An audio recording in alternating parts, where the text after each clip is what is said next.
Majelis Tabligh Aisyah sampaikan ajaran Islam berkemajuan bersumber Al-Quran. Bismillahirrahmanirrahim. Assalamualaikum warahmatullahi wabarakatuh. Innal hamdalillah nahmaduhu wa nasta'inuhu wa nastaghfiruh wa na'udzu billahi min syururi anfusina wa sayyiati a'malina. May yahdihillahu fala mudilla lahu wa may yudlil fala hadiya lahu. Asyhadu an la ilaha illallah wahdahu la syarika lahu wa asyhadu anna Muhammadan abduhu wa rasuluhu la nabiyya wa la rasula ba'dah. Qala Allah ta'ala fi kitabihil karim ba'da a'udzu billahi minasyaitonir rajim. Bismillahirrahmanirrahim.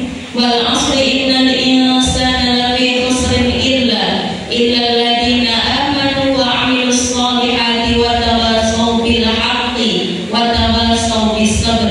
Wa qala aidan rabbi shrah li sadri wa yassir li amri wahlul 'uqdatam min lisani yafqahu qawli. Amma ba'du.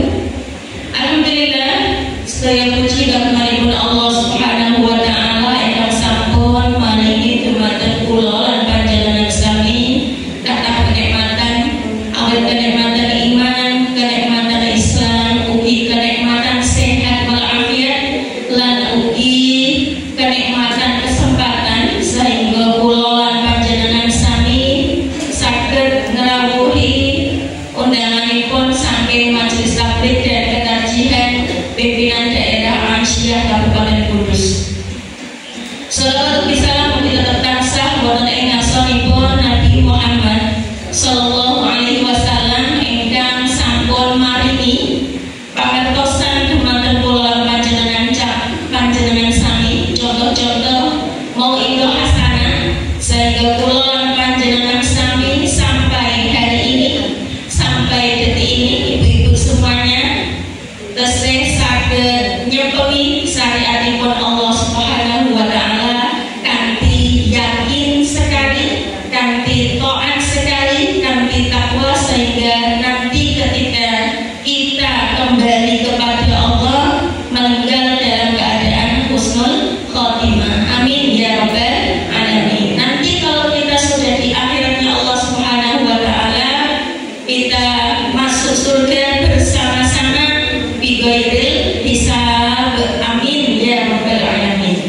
Ibu-ibu yang dirahmati oleh Allah Subhanahu wa taala, insyaallah siang hari ini kita akan melanjutkan dan meneruskan materi atau bab tentang thaharah dari bulan Juli kemarin, Ibu.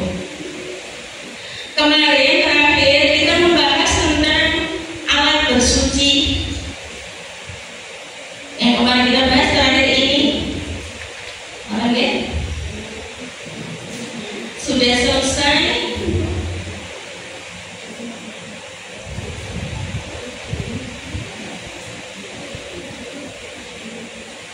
Maka yang hari ini kita membahas sedikit tentang ini karena bulan yang lalu ada pertanyaan dari Ibu Farida, terus Ibu tentang alkohol. Karena apa? Dalam dunia medis dan kosmetik, baik itu mungkin parfum terutama, itu ada yang mengandung alkohol.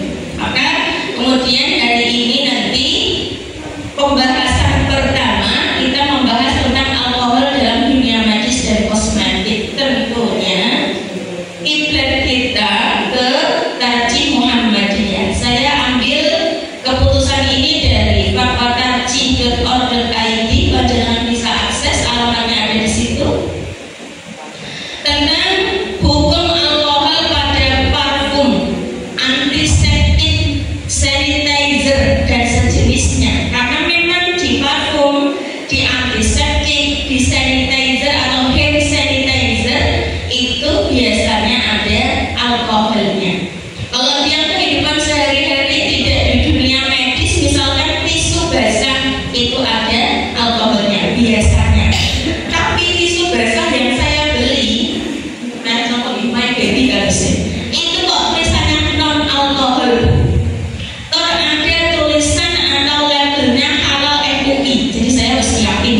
halal, nggak usah yakin, karena apalagi sudah ada label MUI-nya. Nah itu sesuatu yang kita bisa jadikan pegangan. Kalau seandainya itu benda halal kita pakai, kalau seandainya itu makanan halal kita konsumsi.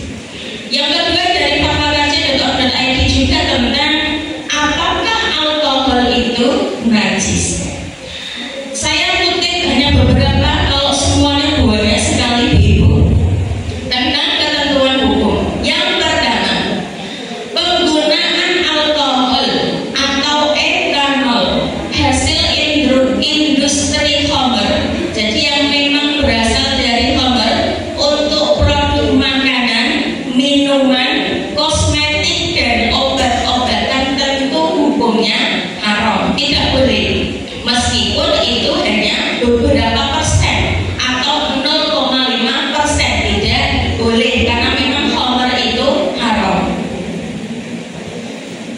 Yang kedua, penggunaan alkohol atau etanol hasil industri non khamr, baik merupakan hasil sintesis kimia dari petrokimia ataupun hasil industri fermentasi yang bukan khamr, untuk proses produksi produk makanan, minuman, kosmetik dan obat-obatan hukumnya mubah, boleh saja apabila secara medis atau kesehatan tidak membahayakan.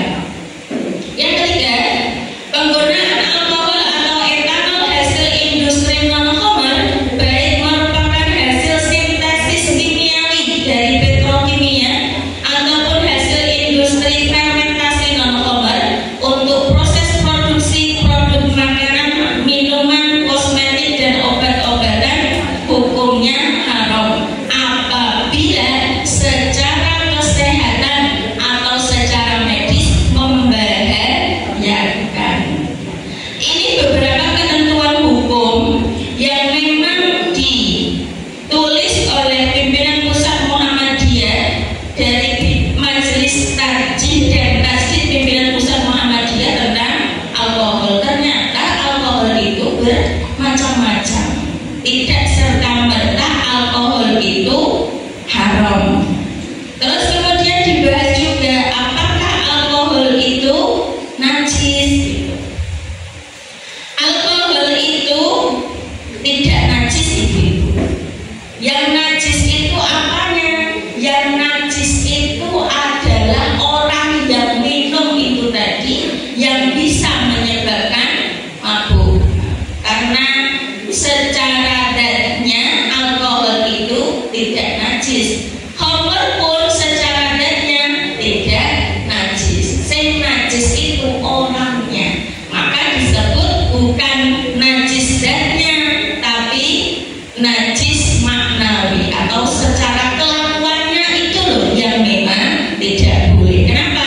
Lah nyatanya khamr itu tidak serta-merta bahannya dari hal-hal yang haram. Bisa jadi dari perasan buah anggur itu kan aslinya halal, tapi karena kita pakai waktu Ibu terus kemudian menjadi khamr, maka berubah hukumnya yang awalnya halal menjadi haram.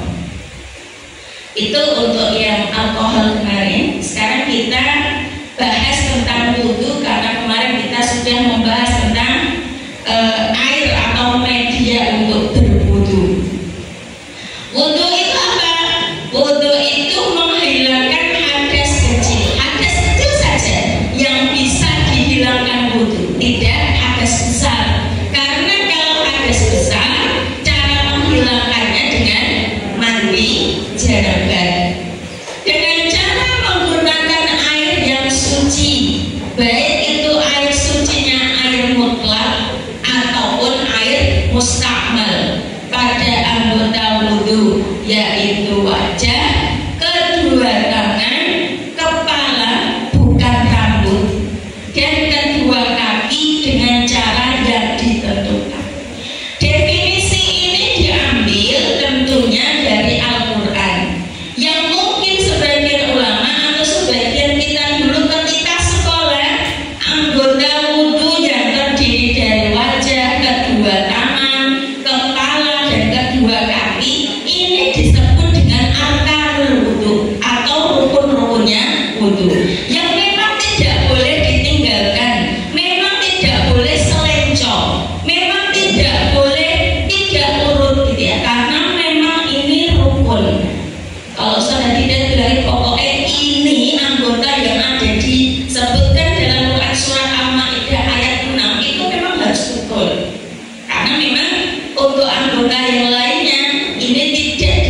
seperti yang ada di dalam Quran surat Al-Maidah ayat 6.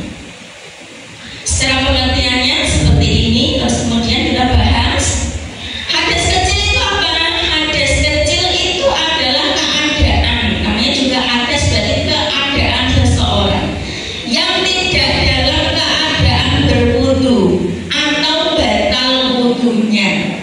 Maka hal-hal yang dapat dikategorikan dari hadas kecil itu satu, ketika buang air kecil. Sebelum buang air kecil ini sudah wudu, tapi kalau setelah wudu buang air kecil, maka kalau mau sholat wudu lagi. Nomor 2, buang air besar. Nomor 3, kentut. Meskipun kentut itu ya orang 5 menit bahkan gitu, nggak ada 10 menit 1 menit ya orang gitu ya. Apalagi kalau cuma gitu ya, cuma hilang gitu ya. Tapi kalau seandainya itu kita mau sholat, tetap ada kewajiban untuk wudu gitu. Nah, ini dulu pernah ada sahabat yang tanya, wahai Rasulullah gitu ya, kenapa gitu kok yang mohon maaf mengeluarkan suara, mengeluarkan bau ini dari duburnya, dari lewat belakang, jalan belakang. Tapi kenapa gitu ya, kalau yang diwuduni itu anggota wudu gak ada yang itu gitu. Nah itu kemudian apa namanya, sahabat Umar itu juga pernah bilang gini pada Hajar Aswad, waktu hitam, seandainya kok saya tidak melihat Kanjeng Nabi itu mencium kamu, aku doa sudi. Maksudnya apa? Itu memang ajaran agama yang tidak perlu diperdebatkan. Kita harus undersamina wa atona, karena itu perintahnya Allah yang pertama. Yang kedua itu adalah sunnah Rasulullah SAW. Yang keempat, menyentuh kemaluan tanpa perantara. Yang kelima, tidur nyenyak berbaring. Kenapa ada berbaringnya? Soalnya kalau sudah berbaring ibu-ibu biasanya tidak sadar, entah itu mengeluarkan angin atau tidak. Nah, makanya kalau habis wudu kok tidurnya nyenyak dan berbaring, maka setelah itu bisa wudu lagi. Yang keenam, mengeluarkan madi dan wadi. Ini tentang madi dan wadi bulan yang lalu juga sudah dibahas. Yang berikutnya, ini ada pertanyaan lucu. Lucu apa enggak pertanyaannya?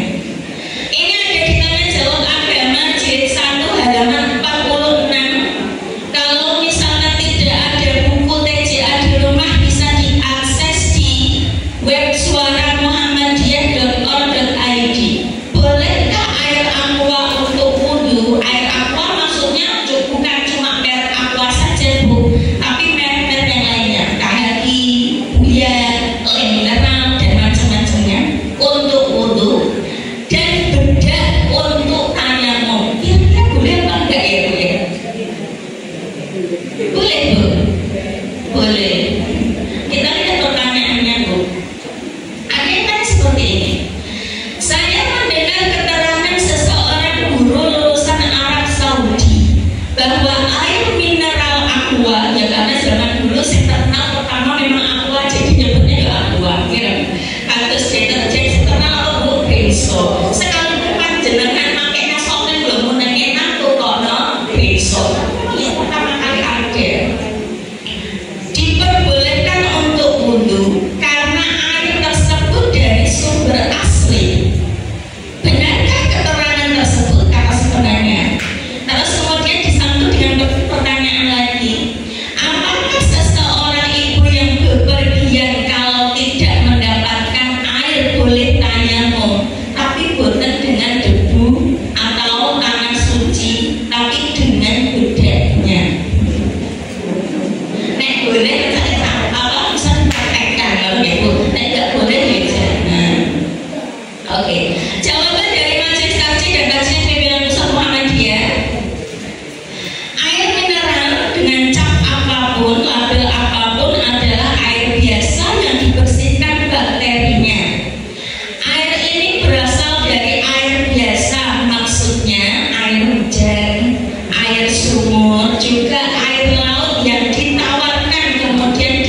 itu.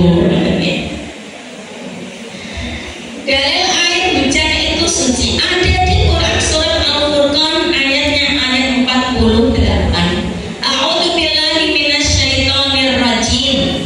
Wa huwal ladzi arsala riyaha busyran baina yaday rahmatih wa anzalna minas samaa'i ma'an tahura. Kata Allah, dialah Allah yang meniupkan angin sebagai pembawa kabar gembira sebelum kedatangan rahmatnya Allah berupa hujan, dan kami turunkan dari langit air yang amat bersih. Jadi memang hujan itu rahmat, airnya pun bersih.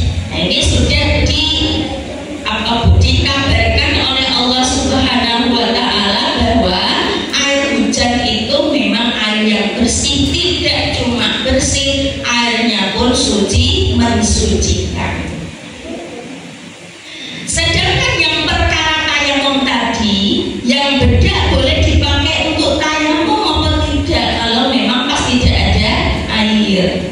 Sedangkan perkara tayamum dijelaskan dalam Quran surat An-Nisa surat yang keempat ayat 43 dan Quran surat Al-Maidah ayat yang ke-6, sama barengan dalilnya dengan dalil ketika wudu.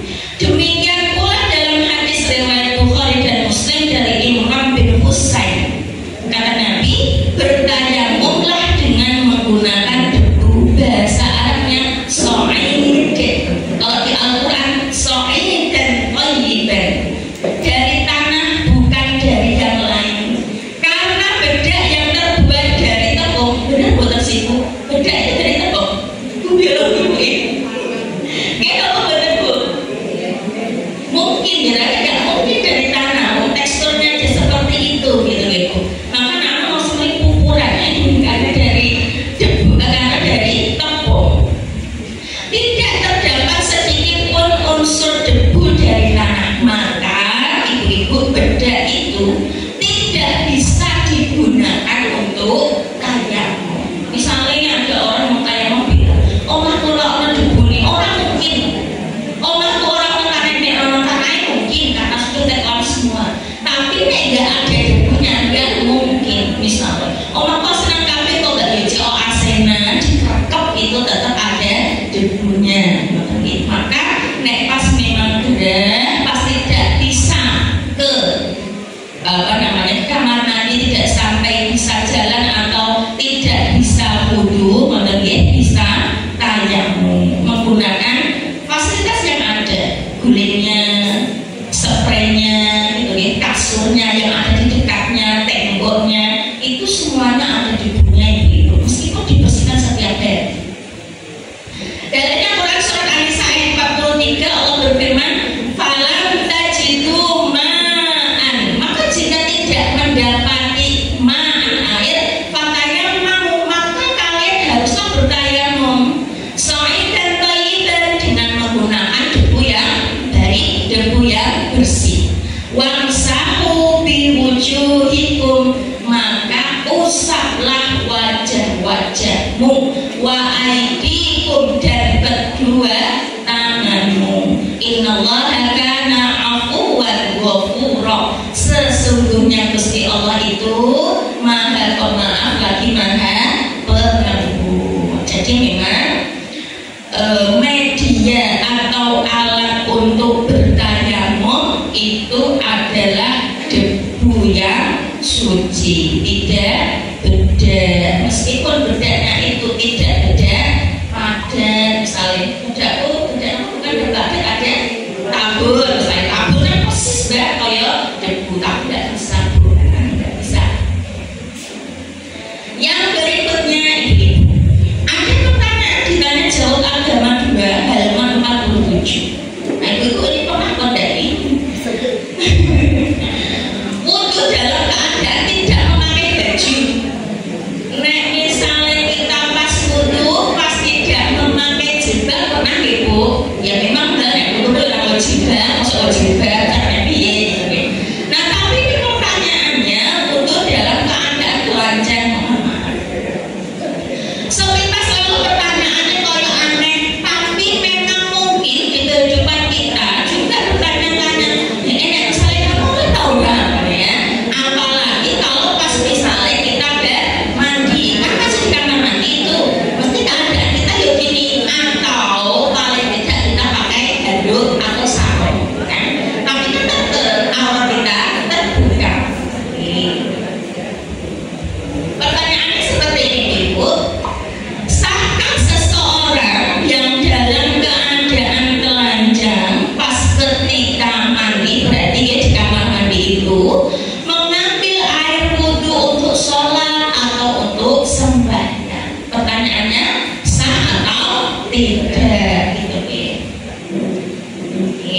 Jawabnya, berdasarkan hadis riwayat Abu Dawud dari Ya'la bin Umayyah radhiyallahu anhu, orang yang mandi itu diperintahkan untuk tertutupkan. Nah, memang pertanyaannya itu ada ini ketika mandi. Apa dalilnya? Dalilnya ini. Anna Rasulullah sallallahu alaihi wasallam, bahwasanya Rasulullah sallallahu alaihi wasallam itu ro'a rajulan. Nabi itu melihat seseorang, kebetulan seseorang itu laki-laki, yang tasil yang sedang mandi bil barazi dengan terbuka, bila izarin tanpa izar itu nek bahasa Arabnya itu diartikan sarung. Nek zaman saiki ada sarung jelas, nek zaman dulu mungkin nek ora ono sarung ya kain basahan gitu nggih Bu. Nek wong itu biasanya pinjungan, nek laki-laki biasanya sampai usar. Fasaidal mimbar, maka kemudian Nabi ketika naik di mimbarnya, fahamidallahi, maka kemudian Nabi memuji Gusti Allah. Wa asna alaih, dan kemudian juga memberikan sanjungan kepada Gusti Allah. Tsumma kemudian Rasulullah sallallahu alaihi wasallam bersabda, innallaha sa'tamane Gusti Allah hayyun, itu maha malu gitu nggih. Sitirun, itu maha penutup, sitron satir itu menutup. Yuhibbul haya'a, Allah itu menyukai orang yang malu. Wasitro, dan orang yang menggunakan penutup atau penghalang. Faidan tasala, maka apabila mandi siapa, ahadukum, salah satu di antara kalian, falyastatir, maka gunakan penutup, maka gunakan penyekat, maka gunakan penghalang. Artinya ini. Kemudian yang menjadi persoalan adalah kata sitir, kata falyastatir, menutup diri dengan kain kan maksudnya, atau menutup diri dengan penghalang yang berupa tembok, papan, penyekat, dan lain-lainnya. Apa maksudnya itu? Kalau yang dimaksud Rasulullah itu adalah menutup diri dengan kain, berarti kalau pas kita wudhu atau mandi memang tidak boleh, mohon maaf, telanjang begitu. Tapi kalau maksudnya atau yang dimaksud di hadis itu falyastatir, penghalang, ini maksudnya tembok, penyekat, atau pokoknya anak alim-alim atau ibu, berarti insya Allah semuanya kita yang ada di sini sudah mengamalkan hadis ini. Melihat asbabul wurud atau sebab turunnya hadis yang tadi itu yang sudah kita bahas, Nabi kan awalnya memang melihat orang yang mandi di tempat yang terbuka, berarti ada dua orang penghalang itu. Orang bayang terus piye kok ya? Bayang zaman kaya memang gitu.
sah kalau wudhu itu dalam keadaan telanjang. Berarti wudhu dalam keadaan telanjang itu hukumnya tetap sah atau boleh.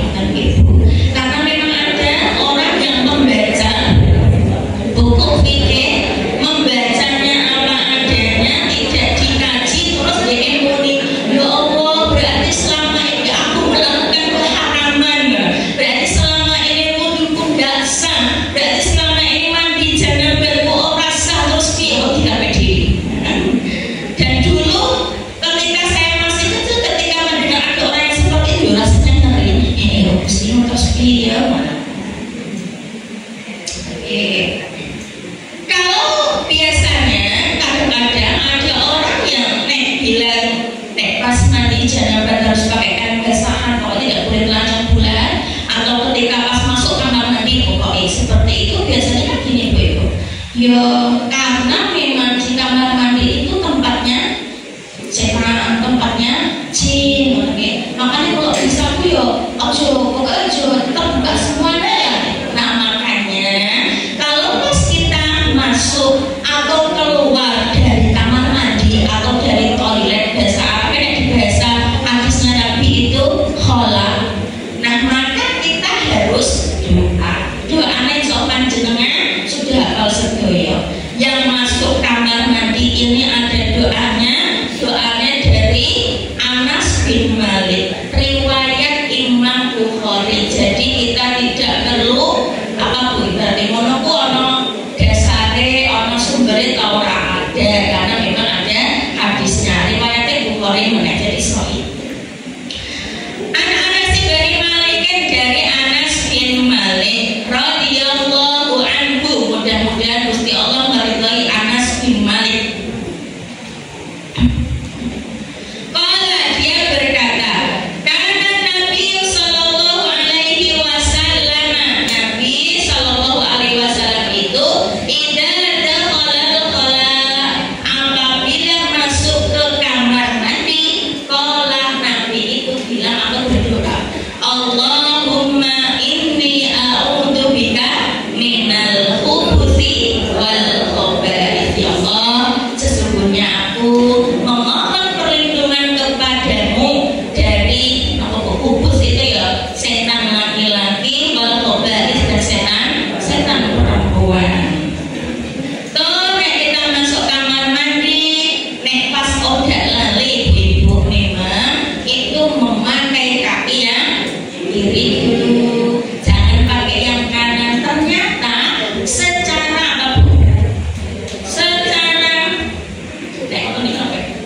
ilmu anatomi tubuh gitu nih, itu memang ada faedahnya. Kenapa kalau pas masuk kamar mandi itu kaki kiri, dan kalau keluar pakai kaki kanan? Ternyata kalau seandainya sunnahnya itu kalau pas masuk kamar mandi kakinya pakai yang kanan, itu resiko tergelincir atau terjatuh itu lebih banyak. Kenapa betul? Soalnya apa? Tenaga anggota yang kanan ini lebih besar daripada tenaga anggota yang kiri. Makanya orang normal, mohon maaf ibu, melakukan sesuatu pekerjaan itu tangan kanan, megang HP tangan kanan, mau mengerjakan tulis tangan kanan. Makanya yang tangan kiri kan sudah orang dari bidang ini, ya karena itu tidak pada normalnya. Karena normalnya badan tenaga itu memang lebih banyak yang di kanan. Maka seandainya masuk kamar mandi kok di kaki kiri itu karena tenaganya kuat, cenderung jatuhnya lebih banyak. Maka kita pakai yang kiri. Nah, beda dengan yang keluar, karena biasanya atau umumnya kamar mandi sebersih-bersihnya itu ada licinnya. Nah, kalau dibuat daripada yang di luarnya, meskipun mungkin sama-sama keramikan atau tetelan atau plesteran, apalagi yang tidak rajin bersih-bersih, mesti licin sekali kan. Itu bagiannya. Yang kedua ibu-ibu, ininya doa keluar dari kamar mandi. Ini ada dua nih, dari Abu Dar yang riwayat Tobroni sama dari bapaknya Yusuf bin Abi Burdah. Jadi kita bahas yang dari Tabrani dulu, yang Imam Tabrani. An Abi Darin, dari Abu Dar radhiyallahu anhu, mudah-mudahan Gusti Allah meridhai Abu Dar. Annahu, bahwasannya, karena adalah dia, idza kharaja minal khala, apabila dia keluar dari toilet atau keluar dari kamar mandi, qala, dia berkata atau berdoa, alhamdulillah, sedaya puji kagunganipun Gusti Allah, alladzi adhaba anni, yang sudah menghilangkan al-adha, dari penyakit, wa afani, ya Allah, dan mudah-mudahan panjenengan memberikan kesehatan kepadaku. Ini ya boleh yang doanya agak panjang atau doa yang di bawahnya ini. Hadis riwayat Ahmad dari Aisyah. Ani Yusuf, dari Yusuf ibni Abi Burdah bin Abi Burdah, an abihi, dari bapaknya, qala, dia berkata, hadatsatni, menceritakanlah kepadaku. Siapa yang menceritakan? Aisyah, Aisyah. Anak Nabi sallallahu alaihi wasallam, bahwasanya Nabi sallallahu alaihi wasallam itu karena adalah Nabi, idza kharaja minal ghaiti, apabila keluar dari toilet atau tempat untuk BAB, qala, Nabi berkata atau berdoa, ghufranaka. Itu ya, cekak aus, ghufranaka boleh. Tapi anak-anak zaman sekarang di TK kebanyakan sudah pakai ya Tabrani. Alhamdulillahilladzi adhaba anil adha wa afani. Apa enggak zaman ghufranaka boleh, seperti berdoa. Karena ketika doa itu, baik yang masuknya ke kamar mandi atau keluar dari kamar mandi, itu semuanya ada dasarnya atau ada dalilnya.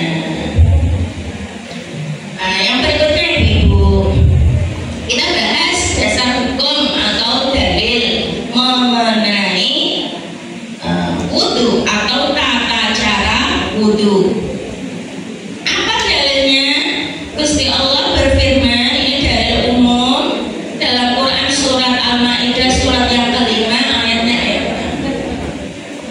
Ya ayyuhalladzina amanu, wahai orang-orang yang beriman.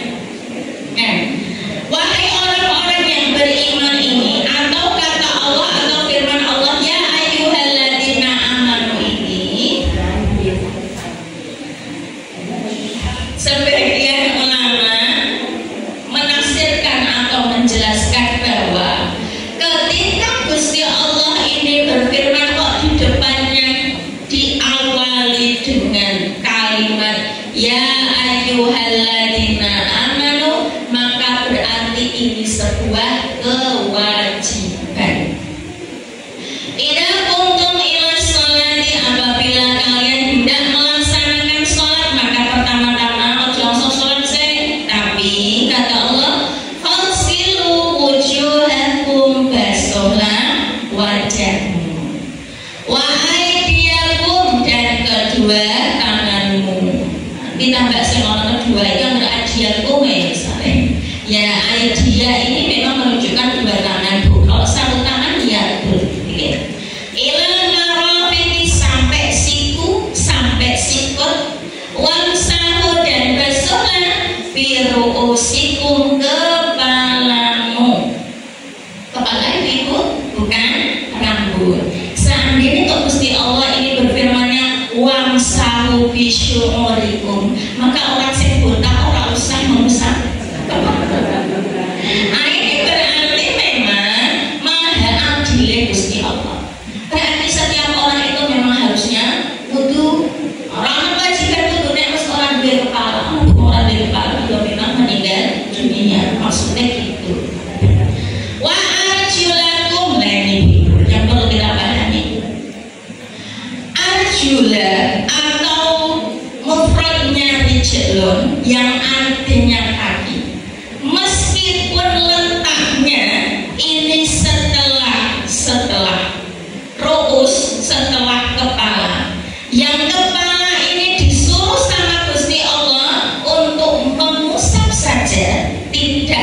membasuh. Tapi prakteknya dan yang kita lakukan sehari-hari, kaki itu dibasuh nomor diusap ibu, dibasuh. Kalau secara firman Gusti Allah yang gini, kalau tidak tahu ilmu nahwu, mestinya harusnya diusap karena letaknya itu setelah kaki. Tapi karena memang ulama itu ya tahu ilmu nahwu, jadi tidak sembarang ngucap, maka kaki itu memang dibasuh. Kok iso bahasa? Sebabnya apa? Wa arjula ini kalau secara teori ilmu nahwu, dia itu adalah maktuf. Kenapa? Karena ada waw atau di waw atau fi'il fa'al. Setiap yang maktuf itu memiliki tempat kembali. Itu ikut siapa? Namanya maktuf alaih. Kemana? Ke ibu, ke wujudakum, ke aidiakum. Makanya kaki itu tidak diusap tapi dibasuh. Karena wajah dan tangan kalau sesuai firman-Nya Allah itu dibasuh. Karena faghsilu wujuhakum wa aydiyakum.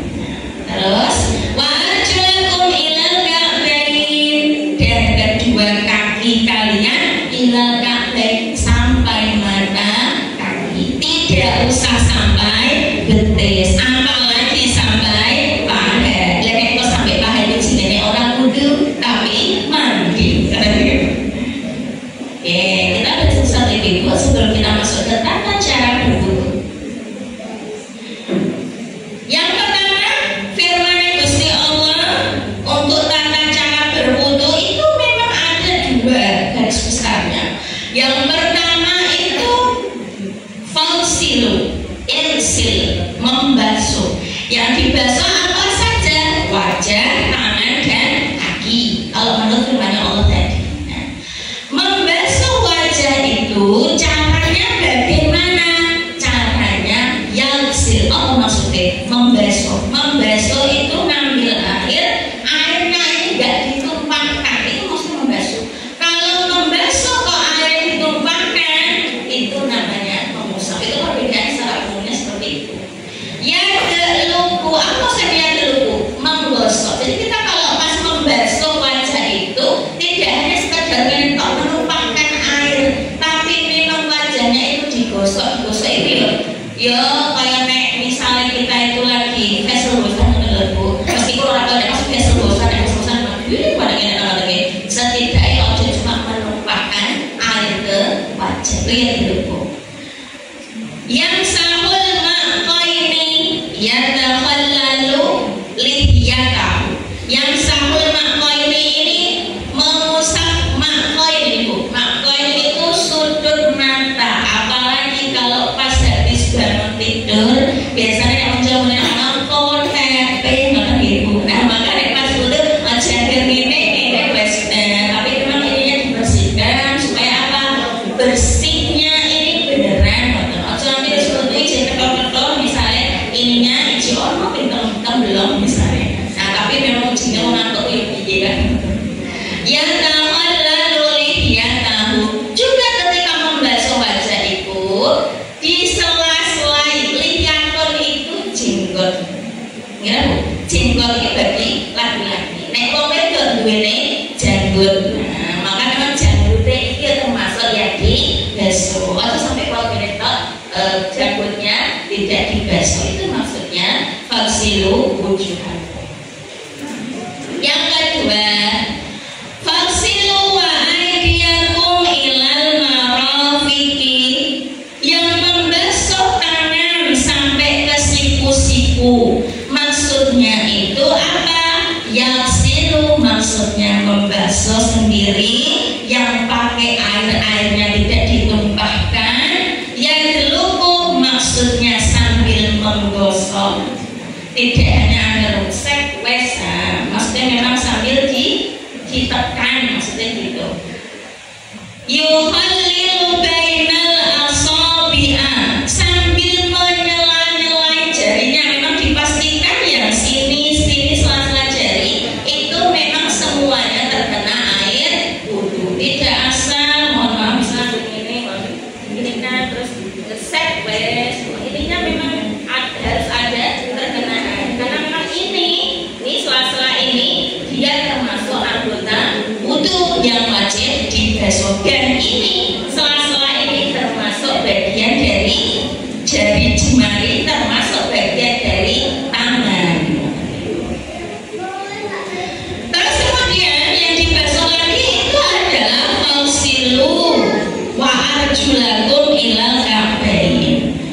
lo sendiri sama pengertiannya, ya terluku sama pengertian yang tadi itu biar cepat.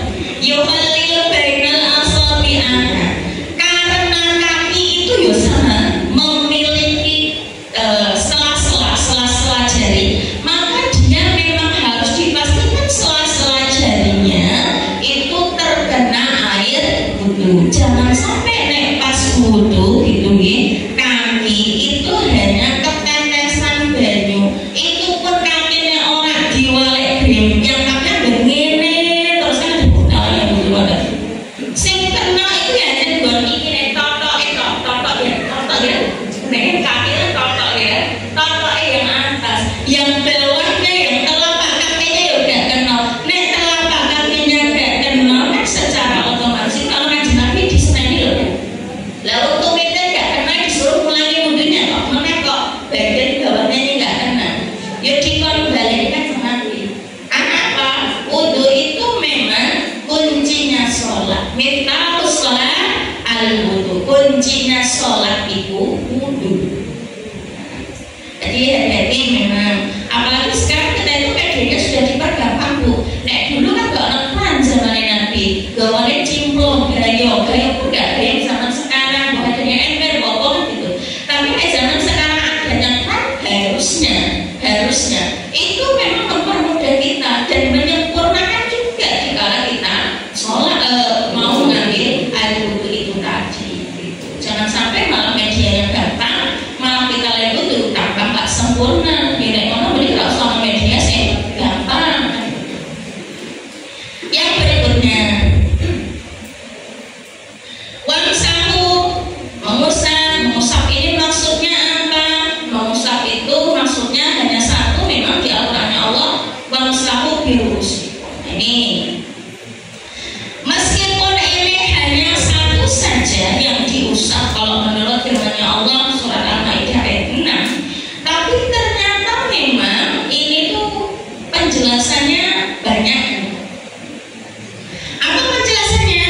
Bada'a bimuqaddami ra'sihi, dimulai dari awalnya kepala, hatta dhahaba bihima, kemudian menjalankan. Ada berasnya pergi, cuma kalau ini wudhu yang sok memperhitungkan bukan ya, menjalankan keduanya ila faqahu. Faqah itu tempuh. Tempuh itu berarti tidak mesti selesainya rambut. Kalau selesainya rambut misalnya sampai misalnya rambut panjang, nah ini makanya boleh dari kemadaan dan Gusti Allah. Maka Gusti Allah ketika berfirman memang wamsahu biru'usikum tidak bisyu'urikum. Lah nek bisyu'urikum itu ya saatnya wong sing rambutnya dawa. Nah, nek rambutnya dawa mulai ngusap kepala itu bimuqaddami ra'si kan gini, dari awalnya rambut ke belakang gini, sampai tembok kata Nabi. Tapi nek misalnya rambut berarti kan sampai gini Bu. Karena rambutnya panjang. Gak adil lagi Gusti Allah kalau misalkan orangnya gak punya rambut, maka gak perlu mengusap kepala. Maka memang Gusti Allah itu maha adil. Maka Gusti Allah gimana? Wamsahu biru'usikum. Tsumma raddahuma ilal makanil ladzi bada'a minhu. Kemudian mengembalikan ke tempat semula. Maksudnya, nek panjenengan kita semua pas wudhu dari sini ke belakang sampai tembok dikembalikan lagi. Bahan perempuan juga. Meskipun rambutnya panjang ya. Nanti aku tahu kan barang punya ya nggak apa-apa. Nanti dikembalikan lagi atau disisir lagi atau dirapikan lagi setelah wudhu. Kan bisa Bu. Nah, tapi nanti beda ceritanya Ibu kalau misalkan pas keadaannya kita sabar misalnya nggak ada tempat wudhu yang tertutup sehingga terpaksanya kita memang harus wudhu dan dalam keadaan berjilbab, maka cara mengusap kepalanya tentu tidak bisa sempurna seperti yang dicontohkan oleh Nabi Muhammad SAW. Caranya bagaimana? Caranya kalau memang keadaannya seperti itu, karena keadaannya darurat sekali, kalau kita membuka aurat ya membuka jilbab ya dosa karena rambut termasuk aurat kita. Caranya bagaimana? Sebisanya untuk mengusap kepala.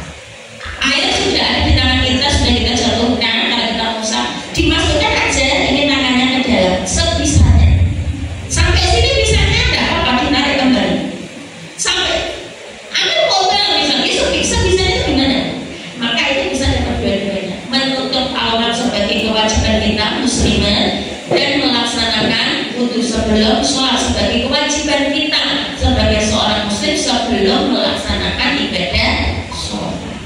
Seperti itu ibu-ibu kurang lebihnya untuk mengusap kepala. Oke, kita jam berapa ibu? Asal ya, mungkin sudah asal ya. Oke, satu lagi saya jelaskan kurang sekitar beberapa menit. Termasuk dari rangkaian mengusap kepala ibu, karena memang mengusap telinga, ketika kita mengusap telinga itu tidak mengambil air lagi. Kalau ibu kan pas wudu, pas mengusap kepala itu kan mesti langsung mengusap telinga, tidak usah mengambil air lagi terus kemudian mengusap telinga, kan benar. Maka kemudian dijelaskan oleh Nabi, summa masaha bi ra'sihi wa adkhala isba'aihi as-sababataini fi udunaihi. Nah, ini untuk mengusap telinga karena rangkaian jadi satu. Dimasukkan sababatun biji telunjuk ke lubang telinga, wa masaha bi ibhamaihi, kemudian mengusap dengan jempol atau ibu jari, ala dhahiri udunaihi, di apa bu? Di luar telinga. Nah, dhahiri udunaihi itu yang telinganya tampak bagian sini. Wa bisababataini batina udunaihi, dan yang ini memang yang bagian dalamnya. Nah, ini yang perlu saya jelaskan. Karena memang mengusap telinga itu rangkaian dari mengusap kepala, namanya juga rangkaian. Berarti secara durasi waktu itu lebih lama daripada ketika apa bu? Misalnya membasuh tangan atau membasuh muka, misalnya kalau ibu. Karena ini memang rangkaian. Maka ini yang perlu kita perhatikan ibu-ibu. Kalau pas wudu, pas memang kita membasuh kepala, karena membasuh kepala dari pertamanya rambut terus ke belakang sampai ketemu dikembalikan lagi, itu sudah durasinya agak lama. Plus mengusap telinga itu durasinya juga agak lama. Maka yang perlu kita perhatikan, kalau pas kita wudunya ini pakai keran, itu kita bisa matikan dulu kerannya meskipun sebentar. Itu dalam rangka menghemat air, tidak dalam pemborosan. Soalnya meskipun Islam, Kanjeng Nabi memberikan contoh kepada kita atau memberikan pelajaran kepada kita mengharuskan berwudu, tapi Nabi itu tidak ridho kalau umatnya ini boros air, karena air adalah sumber kehidupan seperti itu. Maka itu yang perlu kita memang harus, itu memang harus. Kenapa? Seandainya bayangkan pas mengusap kepala terus kemudian mengusap telinga, lalu ada orang yang pas ngidup nongkrong itu 2 menit, misalnya durasinya misalnya 2 menit, itu orang 50 ditampung banyu yang 2 menit tapi tadi muncul itu kalau iso dimandi jelas. Makanya memang kita harus jangan boros-boros air. Meskipun wudu, meskipun mandi, itu kan tetap juga gak suka bu kalau memang umatnya ini boros-boros air. Bersih awake tapi ojo boros. Soalnya itu Allah yang muni innal mubadirina kanu ihwana syayatin. Sampai ngomong sih